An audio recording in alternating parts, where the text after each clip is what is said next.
aw bisimila aw ka plateau duman ba kan n'o ye Savasi Savare an ka foli b'aw ye nin yɔrɔnin na aw sigiyɔrɔ la aw minnu bɛ k'anw lajɛ sanga ni wagati bɛɛ lajɛlen na kɔfɛ ani Mali kɔnɔna la an b'a fɔ ye tuguni aw kana ɲina aw kana sɛgɛn k'aw abonné an ka pagew la ani an ka chaîne YouTube walasa ni émission dumani ninnu tɛmɛna aw kan télé la aw ka se ka taa sɔrɔ réseau ninnu kɔfɔlen ninnu sanfɛla la bi ta ayiwa an ka invité n'o ye Gali ye Gali Bandi aw bɛɛ b'a dɔn a bɛ Jagɛlɛya musique la ale kun y'an ka invité welelen mais ala ka latigɛ la a ma se k'a sen sɔrɔ ka na an ka plateau kan an ka se ka baro kɛ mais basi t'a la an ka foli bɛ Gali ye nin wagati na an bɛ a fɔ aw ɲɛna kɛnɛ kun sigi kun ye min ye fɛnɛ o y'a ka concert ye n'o bɛ kɛ bi samedi su in na place du cinquantenaire la Bamakɔ kɔnɔna la a kɛlen don ka concert belebele organisé a n'a a ka faniw ye ni min bɔra a la n'Ala sɔnna a bɛ tila k'o ɲɛfɔ mais ne kelen tɛna plateau in sigi n'aw ka chroniqueur préféré aw ka Salif Mandi Salif ko bɛ cogo di i tɛ kuma bi n ka foli bɛ bɛɛ ye ayi o tɛ se ka kɛ kuma ma nɔgɔ ma Misma kuma ma nɔgɔ ma Salif ni bɛɛ kɔ ne bɛ maloya de o ni caméra jɔra ne kan dɔrɔn ne bɛ maloya nin dun ye ko kura ye bi ni e yɛrɛ tɛ ne kɛrɛfɛ dɔrɔn ne tɛ se ka ɲɛ jɔ mɔgɔw ɲɛ la n t'a dɔn n'i y'a jateminɛ n'i y'a jateminɛ Salif voilà i ko min b'i kɛrɛfɛ voilà donc min bila fɛnɛ i ka i kanubagaw fo Salif nin wagati nin na non bon n bɛ bɛɛ fo walayi n bɛ bɛɛ fo kuma ma nɔgɔn quoi kuma ma nɔgɔn voilà d'accord bi émission a ka di kojugu an bɛnalen ye an da don fɛn caman na babu caman na minnu n'Ala sɔnna faamuyali caman bɛ sɔrɔ o la yanni an ka taa yɔrɔ jan Salif don kibaruyaw la min ne ɲininka fɔlɔ min na o ye i b'a kalama an ka artiste dɔ bɛ bi bi in na suilen don kosɛbɛ n'o ye Prince Diallo ye o mana bɔ yen an ka artiste belebeleba wɛrɛ bɛ yen n'o ye Mohamed Jabi ala ka latigɛw bɛ ka boli u kan nin wagati na filiw bɛ ka don u ɲɔgɔn cɛ i ka bilasiralikan ani ka idée ye jumɛn ye nin ko in na réseau sanfɛ bi d'accord Misma bon ko in bɛ daminɛ cogo min na il faut que mɔgɔw ko o de dɔn fɔlɔ donc Jabi de ye vidéo dɔ kɛ min na a b'a fɔ Samaseko ye ko Samaseko ka sabali donc vidéo min na a b'a jira comme quoi ale y'a fɔ dogo la fo sisan a bɛ bɔ k'a fɔ kɛnɛ kan donc o vidéo de la Prince Diallo taara commenter ko Jabi escroc donc ko in bɛ sen na depuis mois de mai le 24 mai ko Jabi ma se ka foyi kɛ ko pour que k'ale n'a fa a n'a ba ladiya quoi ko pour son propre intérêt ko c'est maintenant ko il va vouloir parler donc kuma in ye Jabi choqué kosɛbɛ bon faut que mɔgɔw ka min fɛnɛ dɔn parce que kuma cayara ko est ce que ko compte ye Prince Diallo ka compte yɛrɛ a ka compte kun bon a ka compte kun don parce que n'i ye commentaire in cliquer ka taa compte la i bɛ taa sɔrɔ c'est à 620 000 abonnés donc o tɛ mɔgɔ si wɛrɛ o ye Prince Diallo de maintenant Prince de bolo a sɛbɛn wa a ka manager de bolo a sɛbɛn wa an t'o dɔn mais le compte quand même c'est le compte de Prince Diallo bon maintenant ko in kuma cayara donc Jabi fana bɔra ka kuma caman fɔ donc pour lui Prince c'est un diffamateur bon an tɛ don o bɛɛ kɔnɔna na mais kɛlɛ in bɛɛ bɛ Samaseko ni Chizi ko in de la jusqu'à présent Misma i b'a dɔn k'a fɔ ko Bezi mɛnnen b'a Mali kɔnɔ ko 1 mois de don mais ça fait 3 mois an bɛ ninnu ka ko la tiɲɛ na o kɛra Bezi tigi a bɛ ɲini a kana kɛ fɛn sugu dɔ ye quoi bon maintenant Samaseko kanubagaw bɛ kuma Prince fana kanubagaw bɛ kuma bon o kanubaga kelen de kɔnɔna na an ye dɔ sɔrɔ ko Buba Prox d'accord min ko Misma kan min bɛɛ la ja ko Samaseko ye fugitif de fugitif ne b'o kɔrɔ dɔn tubabukan na e b'a dɔn filɛbaga bɛ taa kɔrɔ filɛbagaw t'a dɔn fugitif mɔgɔ min a n'a bolilen don ya selon lui Samaseko ye 4 milliards de détournés Mali doyenw ka tenue ko dɔ senfɛ mais est-ce que preuve sɔrɔlen don a la bon an t'o dɔn dɛ le gars il a dit donc ko Samaseko ye 4 milliards de détournés donc a ye 4 milliards détournés donc a bolilen don ka t'i da Dubaï o de la ya a bolilen don ka t'i da Dubaï a tɛ se ka na Mali la c'est pourquoi n'a bɛ ko o ko kɛ n'a mago mɔgɔ la a b'o wele ka taa Dubaï olu bɛ taa sɔrɔ yen olu bɛ taa sɔrɔ mais lui-même il peut pas venir au Mali c'est qu'on a de fond mais c'est bizarre quand même c'est bizarre c'est très bizarre ni ko in tiɲɛ bon o ko in bɛ cogo min na ko mɔgɔw fana b'u yɛrɛ ɲininka ko cogo di Samaseko bɛ se ka malgré que c'est un fugitif ka se k'a to yen nɔ ka mɔgɔw datugu voilà bon o bɛ tali kɛ min na justice kɔnɔna na a fɔ de ma ko procuration bon procuration de Misma par exemple san ne président kan ka taa ci dɔ la a kan ka taa rencontre dɔ la san mais temps t'a bolo a tɛ se k'a yɛrɛ sɔrɔ a bɛ se k'a ka premier ministre bila ka taa représenter. Ça c'est vrai. Donc procuration, le verbe procurer, ka pouvoir dɔ di dɔ ma a ka taa ko dɔ k'i place la. Donc hali président ko ka bɔ a la ni mɔgɔkɔrɔba dɔ bɛ yen sisan n'a kɔrɔlen don n'a degunnen don ni déplacement ni fɛnw ma nɔgɔ a ma a bɛ se ka dɔ procurer o k'a ka compte bancaire ko ni fɛnw bɛɛ gérer. Bon, procuration, c'est très simple. Je ne sais pas si bon, Misma t'en représenter une coin quoi. Donc, on a banni. Mais le meilleur des cas, on a un contrat. Le contrat, il veut se faire danser. Bon, car ça, il vient représenter, il vient faire gérer. Mais il se fait voilà, il te temeniga. Il se fait faire mais il se fait gérer. Donc, au contrat, il est prévu. Donc, en cas de cas, ni Covid là, et ka prévu b'i bolo donc i kɛra diɲɛ yɔrɔ o yɔrɔ i bɛ se k'i to yen ka procuration kɛ ni mɔgɔ dɔ donn'i kun si tu es dans ton droit k'a tigi datugu donc Samassekou bɛ mɔgɔw datugu à travers la procuration s'il est dans son droit bon mɔgɔw b'u yɛrɛ ɲininka bon pourquoi Samassekou bɛ se k'i to yen ka anw yan mɔgɔw datugu mais yankaw tɛ se k'u to yen k'ale datugu. Mais Samassekou bɛ datugu parce que aw bɛ ka min fɔ n'a sɔrɔ ni o kuma in tun ye tiɲɛ in ka kuma est ce que nin kɛwale Samassekou bɛ se ka nin bɛɛ kɛ yan. Bon sisan ko in tiɲɛ est ce que c'est bon sûr. sisan Mali juridiction kɔnɔna na on sait pas n'o y'a sɔrɔ ni e par exemple e ye binganikɛla ye donc ni e bɛ se ka mais malgré que bingani dɔ bɛ contrôler ne bɛ se ka mɔgɔ wɛrɛ bin ne kan ne bɛ se k'o datugu ça on ne sait pas Mali justice de bɛ se ka o fɔ an ɲɛna parce que ne bɛ se ka kɛ bandi ye peut-être plainte ma donné contre la négative datugu mais ne bɛ se ka mɔgɔ wɛrɛ ko dɔ kɛ na a bɛ se ka kɛ ne bɛ se k'o datugu.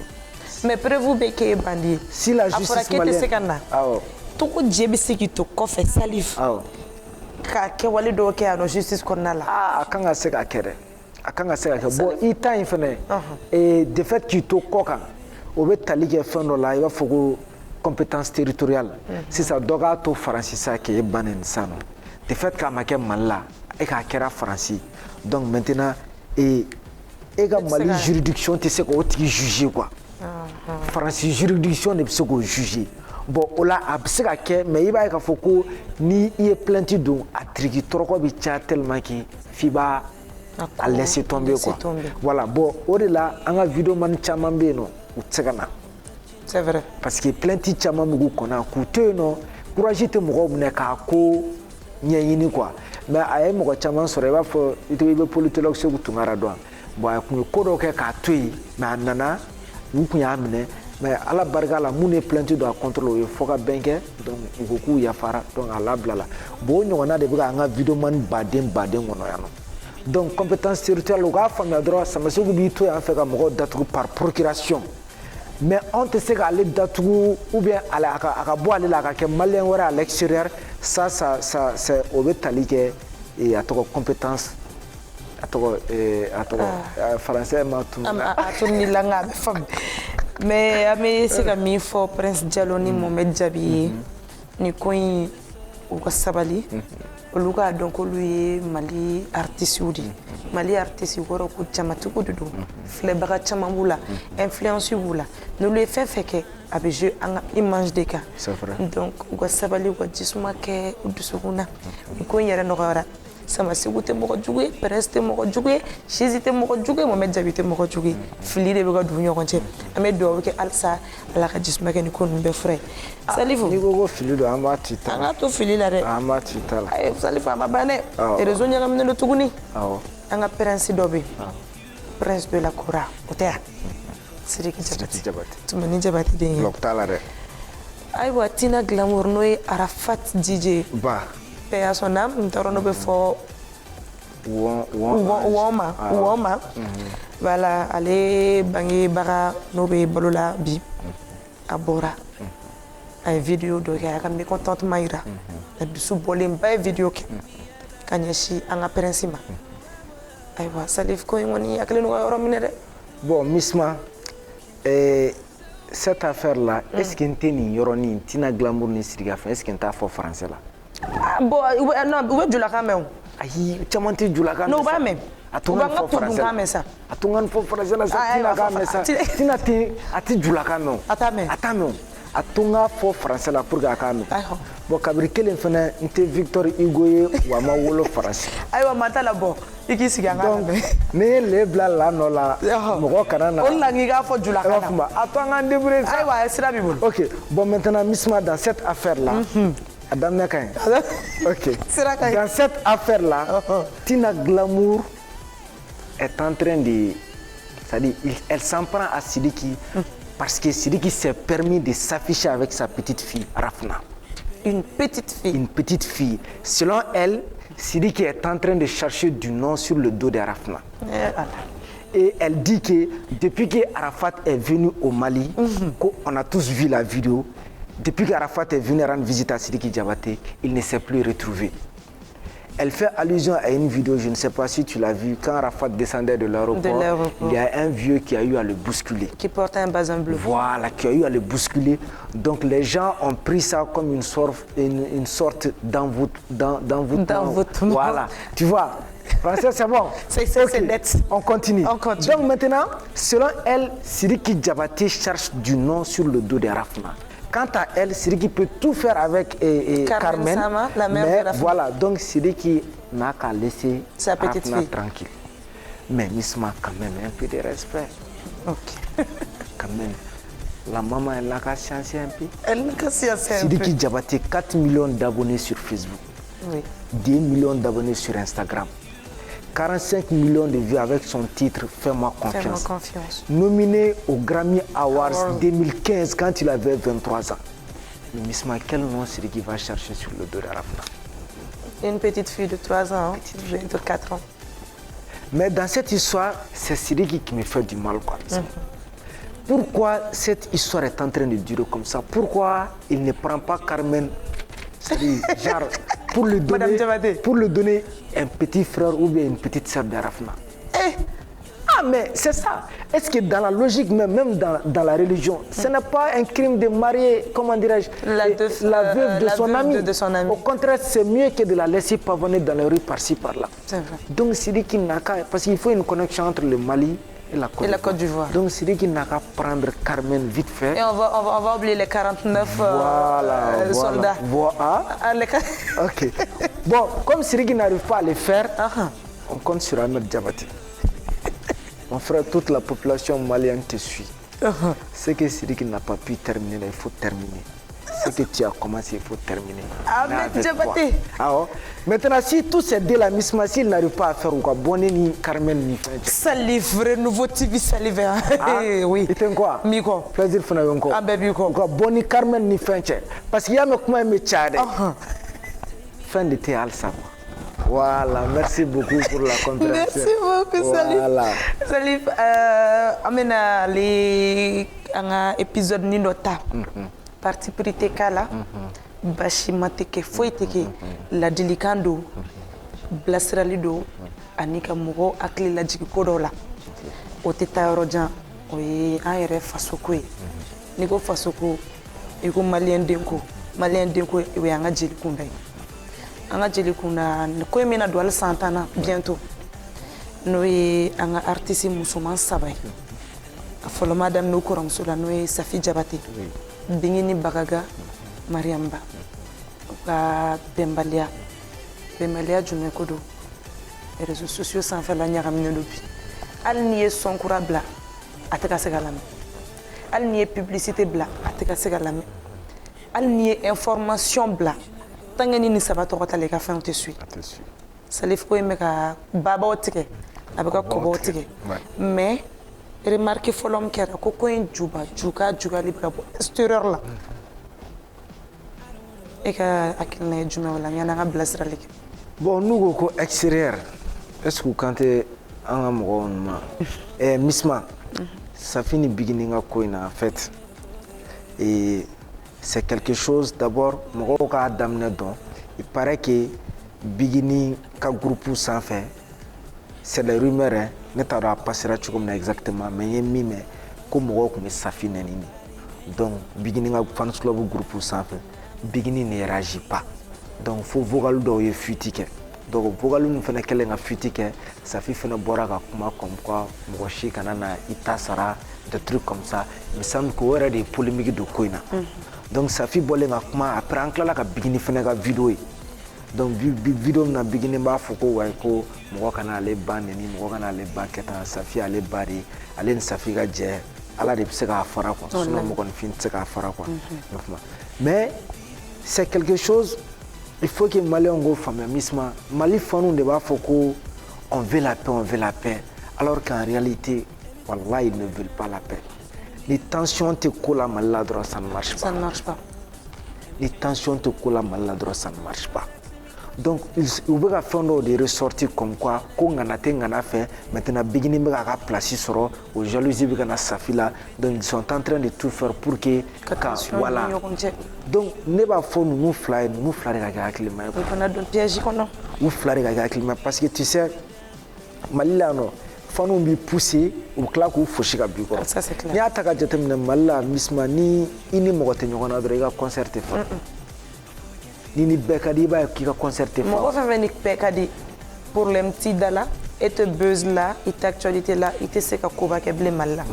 f'i ka kɛ i ni dɔ bɛ ɲɔgɔn na donc buzz ko nana kɛ diyagoya de fo dɔw b'a diyagoya créer yan'u ka concert cɛ ça c'est clair parce que c'est les fans même qui réclament ça quoi yeah bon olu bɛ ka nin min kɛ que ça soit Bigini Maramba Bigini Safi c'est des trucs misma avec le temps a bɛɛ bɛ tila ka ban quoi ni bɛɛ bɛ ban et Kanja Kouyaté ni Ami Koïta ka kɛlɛ banna olu ka kɛlɛ ka kɔrɔ n'an caman si ye 30 ans de guerre o banna kɔsani na wallahi a kɛra bɛɛ ɲɛna o banna kɔsani na bon maintenant ninnu bɛɛ ka cas tôt ou tard don dɔ b'a bila n'u m'a bila kɔrɔ ye i b'a bila saya ye sa parce que i tɛ se k'i sigi don dɔ la i kɔrɔlen i datɔ la k'e bɛ t'i da ala kɔrɔ k'a sɔrɔ k'e ni mɔgɔɲɔgɔn dɔ bɛ datigɛ dala la donc on comprend que actuellement fanu c'est-à-dire que artistes bɛ sɔrɔ ka fanu dɔrɔn sinon Safi a confirmé yɔrɔ a y'a fɔ bɛn ka di bɛɛ ye koyi voilà mais finalement est-ce que bɛn bɛ ninnu arranger bilen misima ne ka fanu bɛ n bolo e ka fanu bɛ ne bolo ni ne ka fanu tɛ fɛ ne n'e ka bɛn ne b'a dɔn ni ne n'e bɛnna o bɛ dɔ bɔ ne ka jama la misima an bɛ bɛn kun jumɛn na bon ni bɛn ka d'u ye a kɛra bibi in na bɛɛ b'i ka fanu de ka plaisir kɛ sisan an bɛ a ɲini fanu de fɛ fanu yɛrɛ de ka ɲi ka kɛ sabalibaga ye ka nin ko in dilan ni fanu yɛrɛ tun bɛ se ka fɛn dɔ organiser mɔgɔninfinw nɛ fanu nɛ artistes tɛ dɛ fanu ka kɛnɛ dɔ sigi bɛɛ k'i diya n ye artiste wele ka na jagosa ni fin aw ka bɛn soit n'aw tɛ bɛn an bɛɛ bɛ bɔ o kɔ n'o tun bɛ se ka kɛ Mali la bon il paraît que nin ko in na dɔ y'a essayer ko k'u labɛn n'o ye an ka muso dɔ ye ko Batuli il paraît que a y'u bɛɛ wele ka taa fɛ yen donc ko a y'a essayer ka kuma u fɛ donc ka essayer ka hali nisɔndiya fɛnw d'u ma pour que u bɛɛ dusu bɛ se ka faga n'o ye wari ye k'a ye 2 millions di Safi ma ka 2 millions di Bigini ma ka 1 million di Tomani ma ka 1 million di Palmer ma ka 2 millions di Maramba ma donc il paraît que an ka jeli ɲɛmɔgɔ dɔ b'a la n'o ye Burama Sumane il paraît que o de bɛ ka ko in yɛrɛ a bɛ ka essayer il est en train de tout faire pour que k'u labɛn mais en vérité ko ɲɛ ma se ka sɔrɔ ko in na ala b'a latigɛ sa ko Burama Sumane k'a cɛsiri halisa an bɛɛ jigi b'ale kan an jigi b'a kan an jigi bɛ ala kan an jigi bɛ fanu de kan kosɛbɛ misima ne ko in ye bɔfanko de ko e na ko labɛn a ka nɔgɔn koyi labɛn ma nɔgɔn koyi fanu de don ni fanu sabalila ka dɔ bɔ dɔ critiquer la ka dɔ bɔ moquerie la ka dɔ ka fɛn dɔ ta k'o coller dɔ la bɛn bɛ nɔ u ye fanu bɛɛ k'u ye k'u to yen ni min ye son kura bila n'a son diyara i ye i ka taa lamɛn i ka snap k'a la ni min ye clip kura bila taa nombre de vue caya o kɔrɔba in i k'o ka nafolo lacaya si kana si clasher si kana moquerie kɛ ni dɔ ka fɛn dɔ ye ni fanu y'u senbɔ ko in na sisan kɛlɛ bɛ min ninnu tɛ ɲɔgɔn ye fana tɛ artiste fana t'o misima ayi fanu bɛ yen o fanu nin kɛlɛ in yɛrɛ de dɛ ça fait partie de l'art quoi ne tɛ k'a défendre wallahi ne tɛ k'a défendre k'a fɔ ko n bɛ ka tension défend o tɛ dɛ mais wallahi dɔ bɛ kuma dɔ fɔ ko diɲɛ sigira bɛn kan cogo min na ko diɲɛ sigira kɛlɛ kan ten awɔ mais ni médiaw ni fanu y'u jija anw médiaw an plateau tigiw n'anw y'an bolo fara ɲɔgɔn kan ka bɛn laɲini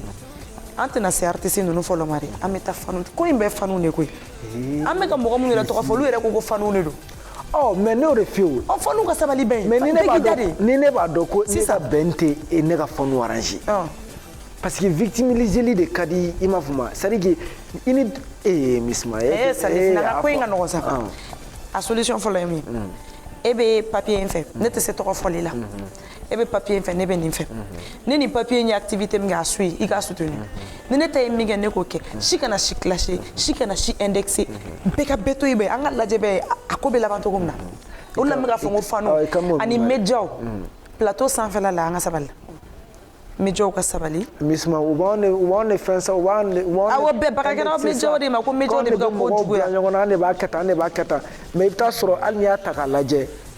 o kɛlɛ émission ninnu de bɛ lajɛ ni émission bɛɛ walayi émission fɛn fɛn la kuma jugu bɛ fɔ ou bien kɔrɔmatigɛli bɛ émission min émission de bɛ suit mais ni émission sigila ko i ma artiste i ni artiste wele ka na a tɛ ka dɔ ta o émission a bɛ tɛmɛ inaperçu a bɛ tɛmɛ hali mɔgɔ t'a dɔn fo légende ka kɛ sanfɛla la ko nin bɛ ka nin ta nin fɛ di bɛ a nombre de vues bɛ yɛlɛ de o de la ne ko n ko médiaw k'u sen bɔ fanuw k'u sen bɔ an ka taa bɛɛ ka baara kɛ tiɲɛ kan n'i bɛ se dɔnkilida la i ka dɔnkili da ni min ka sɔn diyara an k'o lamɛn clip bɔla ɲuman u k'a ka clip kɛ an k'o suit kɛlɛ in bɛ ban Burama Sumano ani Batuli sera ka san 30 kɛlɛ ban yɔrɔ o yɔrɔ ka sɔrɔ ninnu fila si ka kalifa ma minɛ u la musokɔrɔba fila in c'est sûr an ka ninnu saba ni artiste belebele saba ninnu bɛ sigi ka duo kɛ an bɛ dugawu de kɛ ala k'a ɲɛ sinon Misma très simplement kɛlɛ banni t'u arranger o kuma in ye tiɲɛ ne sɔnna a t'u arranger wallahi donc finalement u ka carrière yɛrɛ de b'u ni ne de ye ninnu ye Safi ni Bigini ni Maramaba ninnu ye an bɛ yafa ɲɔgɔn ma an yɛrɛ dama ni ɲɔgɔn cɛ sokɔnɔna la awɔ mais on continue de jouer le jeu parce qu'on sait que c'est ce que notre public aime i m'a faamu on continue de jouer le jeu sinon n'u bɛnna san fo ne de y'a f'i ye kelen bɛ taa da fɛ wallahi kelen ka carrière bɛ taa da fɛ mais an t'a essayer n'u bɛnna an ka lajɛ fila o risque jɔn bɛ n'o ta k'ale ta ka t'o ta u ka bɛn an ka lajɛ bɛɛ kana fɔ dɛ mais ni min bɛnna binna e bɛ n'o dɛmɛ ka wuli awɔ an b'u dɛmɛ ni min ka sɔn tɛ ka lamɛn an bɛɛ b'a lamɛn ɲɔgɔn fɛ ka YouTube ni fɛnw ka booster ka TikTok ba kɛ n'u ka sɔn u ka bɛn dɔrɔn ninnu ka concert méga concert kɛ ça nous rappelle le cas de Sidiki Diabaté et Iba Wane o ma ban o banna olu tun b'a fɔ mɔgɔw sɔrɔla olu la ko fo ka diɲɛ wuli ko ni kɛlɛ in banna ko dɔ b'a jukɔrɔ k'a tɛ se ka mɛn bon moi je te pose une question Misma est-ce que ni Sidiki ni Iba tun b'a kɛlɛ san b'u sɔrɔ yan fo ka diɲɛ wuli wallahi mais n'u bɛnna de ka wuli ɲɔgɔn fɛ o de ko don hali u bɛnnen ka wuli ils étaient pas à un certain niveau awɔ jagosa o ye an n'a kɛcogoya ni i b'a dɔn k'a fɔ ko Iba ni Sidiki faralen c'est-à-dire que i ɲɛ bɛ dɔ la i b'a fɔ ko victime don quoi a bɛ dɔ fara i ka courage kan a bɛ dɔ fara i ka kanu kan k'a tigi soutenir i m'a faamu donc dɔ in fana ka mɔgɔw bolo k'ale de ye victime ye olu fana motivelen don i m'a faamu mais n'i y'a ye k'a fɔ ko y a pas de problème ne sɔn ne ka kuma ma koyi i ma ye bi artiste caman ni Bigini ni Safi ni Mariam ba yɛrɛ ka concert artiste musomanw bɛ ka siran hali concert kɛ ɲɛ sisan awɔ n'i y'a kɛ dɔrɔn i bɛ poto ta ni min farati ne sɔnna nin bɛɛ ma mais i komi u ye nin étape in kɛ u ka essayer u ka bɛn ta fɛnɛ u ka bɛn an k'o fɛnɛ lajɛ quoi n'a sɔrɔ ni fan ninnu ye fani yɛrɛ yɛrɛw ye a kuma ma se Salif ko ni fani yɛrɛ yɛrɛw don ni kɛlɛ banni ma ɲi ka to ko u t'u ka artistes soutenus encore davantage u ka essayer dɔrɔn Burama Sumano jelikuntigiw bɛ yen nɔ Mali autorités diinɛ ɲɛmɔgɔw ninnu bɛɛ kan ka wuli nin ko in na parce que ko in bɛ ka bonya Malien de l'Est yɛrɛ don an ka kɔfɛ mɔgɔw n'olu yɛrɛ fana sera k'u tigɛ da u dusu la fans club ninnu olu k'u tigɛ da u dusu la olu ka jisuma bɔn ko in a bɛ fisaya n'a nana an kana jelikuntigiw ladeli olu fɛnɛ musokɔrɔbaw bɛ yan ne bolo ni ko in yɛrɛ ka nɔgɔn diɲɛ fɛn bɛɛ mais mɔgɔ si tɛ ka kuma mɔgɔ si tɛ k'i da don a la a bɛɛ bɛ ka to réseaux sociaux sanfɛla in kan pourquoi les gens sont en train de faire de leur mieux Misma ite min kalama wallahi billahi ne min kun tɛ moi je savais depuis longtemps que Burama Sumano kun bɛ ka nin ko in kɛ quoi n'u kun ma bɔ n'a ye k'a bila réseau kan an kun t'a fɔ quoi i m'a faamu donc c'est quelque chose dans un pays où la carrière d'un artiste dépend d'une page Facebook Misma ko banna yen on est plié yɔrɔ min na quoi Mali yɛrɛ de tɛ yen niveau la bilen donc ne bɛ kɔfɛ e bɛ kɔfɛ quoi ne bɛ fɔlɔ tile la halisa tu t'imagines que k'a fɔ ko page kelen bɛ wuli artiste kelen contre la k'a bɛ se k'a carrière détruit e bɛ se k'o faamu cogo di ayi o ma deli ka kɛ fɔlɔ Salif page ma deli ka artiste foyi ka page détruit Je te pose une question. Affaire Mamacita Sidiki Diabaté, John Morana. Hein? Bon, au coin flâné, est-ce que tu sais que ça a beaucoup joué sur Sidiki Diabaté? Malgré que Malio ma Sidiki Labla, mais avec Universal Music là, contrat tient. Avec la chaîne YouTube le plus suivi, avec son badin de chaîne YouTube meka, où a supprimé la kaboué. C'est le même cas mi Erkeli sur ma faut que Erkeli n'a fait non là. Il m'a Erkeli a fait un bania. Sidiki a compte YouTube principal a bien qu'on supprimera. Ni malon est tchala bladron, ni a banni quoi. Bon, c'est à la base d'une page Facebook. Donc pour moi, il y a mis faut quoi. En tout évolution à blé. Mali là, qu'elle devait faire, qu'elle devait artister la niaga, qu'elle devait jama blé quoi. Même si ni l'avantala. On aurait fait un même on des motivations dit comme flou bologna ça de. Ayi mo ko ti mai nga motiver au kangon. Kele nga boy bega baraka chenga ni mimi se dongo de langa tukoko ni min kadi ga tukoko ni min ketugan kadi nga tukoko ni min ga clip jale nga tukoko anga na ke ko parce que ni mega kele we ni ko yeni sura nga tukoko o kama anga ta chenga doro ne be ka sabade e massa mismo ma de ga jagwa concurrence créer ni mo do ci TikTok sans faire o clé flani est-ce que wakati mo ko mo au kan TikTok ayi o wakati ta sura ale photo mana blanc il t'a sur le TikTok ba fla de bolo quoi n'est-ce pas bon ali animation kon nano mana une animatrice do bla comme nous ne plaisir bla ñona c'est ça ka télévision show ni non tu sais que o nouveau mais koga art koga animatrice do voilà télé wara mo wara o ke no bla concurrence là c'est il va ka foko fla de ke vidéo wakati kon nano point final dans la nature du malien ben temps demain on veut toujours la tension dans les choses, c'est tout. À fond, nous y kuka kakli moye, ou ka moro don, ou ka se ka baraka ni moro, ou yara damon nyogonche, ou ka ben fola, ka ben ni kala de bouga fanu orange, ou ka kala ni chienta de bou orange, ou ka chienta pour que fanu ga lafia. C'est tout. Parce qu'il y a ma donc dans la famille, c'est tout. D'accord. Au bout qu'on la fanu fene ka famia, koni ko imbe wakati kunguruni. Munu no balmo be ka senyogoma. Munu no terubu ka senyogoma artisu kanuni fan kununa u ka sabali ay sabali aka jisma ke kununu furay aka donc viewer be miteni abega artiste munu kanu viewer bula donc okana oka moko ya tien ni kununu na bezi kama kwa aka sabali ame ala deli alsa salif en medio ala ka sababu nyuma mbo ona ani jeli kuntigu ni mali autorité ni ana jamana tigu abe bon ko me bandala ni kila sonoma Salif Nyani anga clip de la semaine nania mais émission duma plateau duma imagine humani mettre les gafo ko tigi batugu be caméra ko fere tigi batugu be no réalisateur nyuma sonorisation cadreur abe wolli ame foli ken wakati na plaisir la foli ni bonya masegi kai anichi akabarala ante ina désiré ko ante ina jamajiki ko ante ina lasiko ante ina revoko ko ante ina mushuko ko renouveau barakala bela jeli anga fuli weni wakati na uniche ukabara mankela Salif ame IRF Revo qui a l'enfant de Ségou dans les l'enfant de Ségou Revo Ambramolu Salif anga fuli bi yere ni kibaria nunna merci media sigi kunte cheni on sigi ku kibaria la seli aniko famnyali ko nyuma akilina diwure do falen ne do ko fait très bien malien ala ka mbo abodani très bien voilà me do très bien na nyono fene munu flila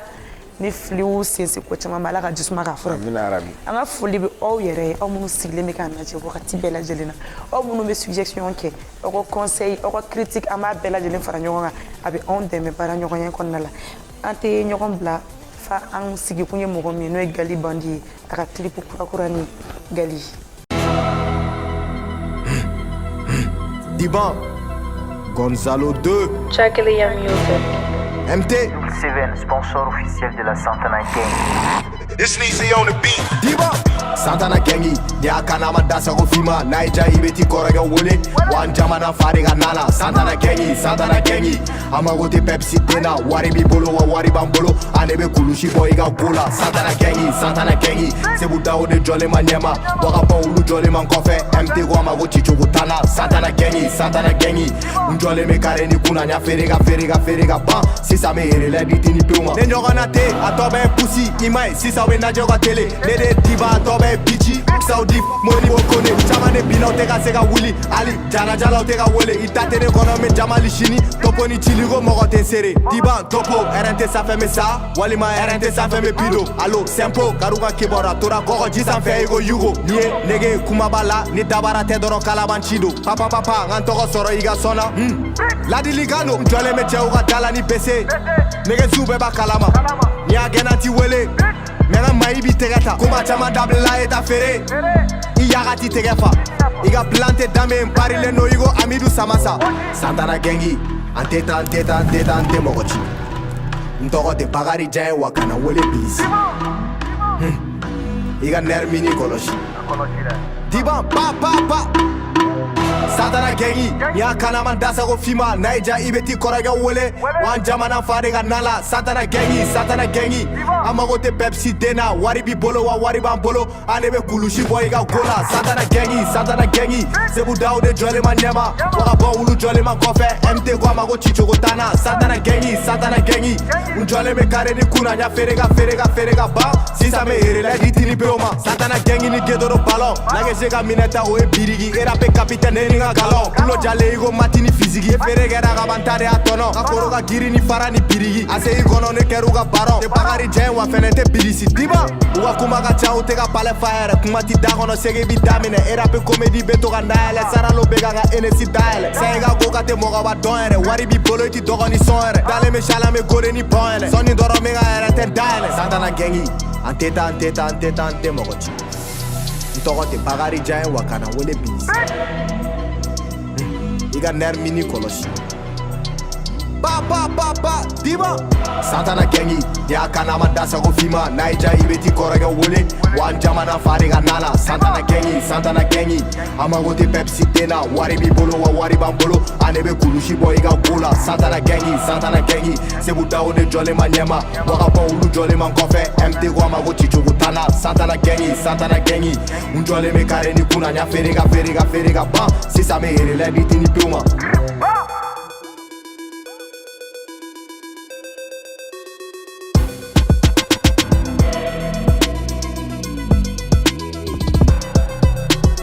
It's Sneezy on the beat.